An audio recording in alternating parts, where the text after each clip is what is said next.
Hello, welcome to 8 Minute Show with me, Firdaus.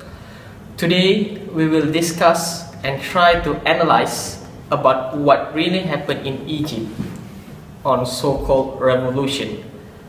And also we'll talk a little bit about the Arab Spring. Today, three panels from various backgrounds will accompany me to discuss about three questions on this matter.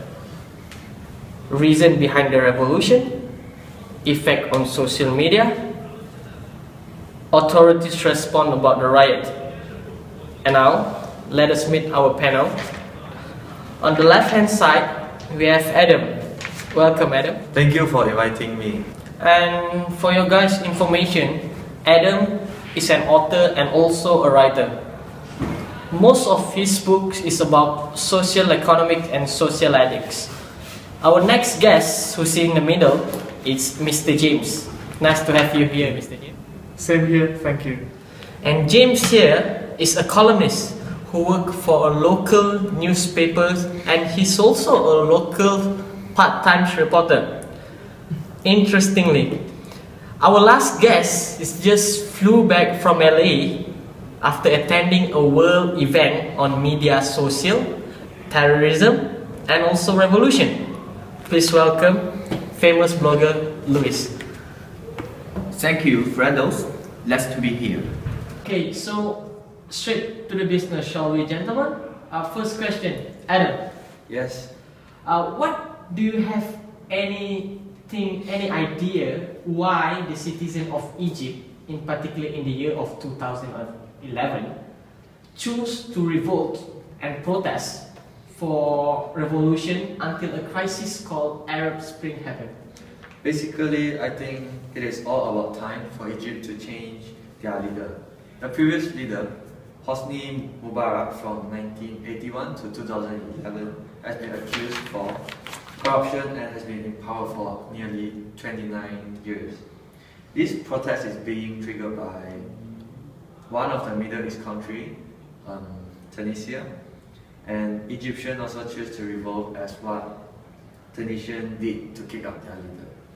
During that time, riots happened all over Egypt, but when Egypt's military starts to fire on protesters, things goes worse. More people joined the uprising, the protesting, and the Egyptians wanted a more democratic regime led by an official voted by the citizen. But before the riot, everything became much more expensive than before. Most of the Egyptians are poor and they don't have a proper job, so it's hard for them to survive in that situation. Corruption everywhere, especially in the government itself and also in the election. Plus, the number of job opportunities was also limited. There is around 700,000 new graduates every year, but it's only 200,000 of new jobs available each year. And because of that, Paul Manson from BBC got a new sociological type in Egypt: the graduate without future. Thank you. Very well. When that riot happened, in my opinion, one of the universal human rights has been touched, which is very common in every riot that happens around the world. The article that been touched is actually article number 19. What is the article number 19, you ask? It is an article under the freedom of opinion and information. In this article, it clearly states that people have the right to hold and express their feelings and their own opinion. People should be able to share their opinion with others, even people from other countries as well, in any ways that they like. Clearly stated that, but some countries just ignore the declaration. Let's moving on to Mr. Luis. As one of the master in social media, do you think social media helped during the revolution? Or do you think the government already made their first move to overcome the Protestant?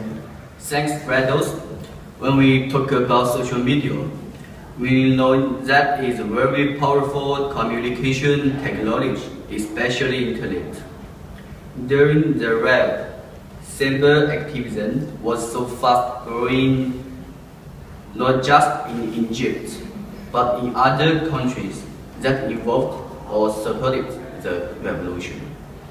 Facebook and Twitter are two most common social media that protesters and supporters used to spread the riot really to students who were studying abroad. Knowing that they have the disadvantage over the protest, government quickly took control of the social media, especially for local connection around Egypt. They blocked the interconnections and the government also took control of the local newspaper and the local news channel. After a while, without any connection and support for local media, protests found it quite hard to fight back the government. But eventually, the revolution still spread out, and until now, Egypt is still unsettled. A very strong and a compact argument. Next, Mr. James. Yes, sir. Mr. James, how do you think the authority responds about this revolution thing? Thanks, Fidelis. Well, the first thing that the authority did involve the internet is the internet connection. What the government did was pull out all international connectivity between Egypt and the world. Apparently, Egyptian government ordered the service providers to shut down all the internet and local connections to the internet. Even Egyptian provider that had connected to banks, any business, website, school, and embassy, and even the government office had been cut off from the rest of the world. Besides, we can see violence between protesters and local security forces happen everywhere. Security forces used armored vehicles to ram into the riot. Not to forget, we did use water cannon to break and push back the strikers. Police also used tear gas, rubber bullets, live rounds, and bullets as well. Authorities also treated all the demonstrators as foreign militants. During that riot time, at least 28 people were killed and 85 injured in total in the riot across Egypt. Very true, Mr. James. Thank you so much. Well, folks, there you have it. 3 questions in 8 minutes. Until next time, so long.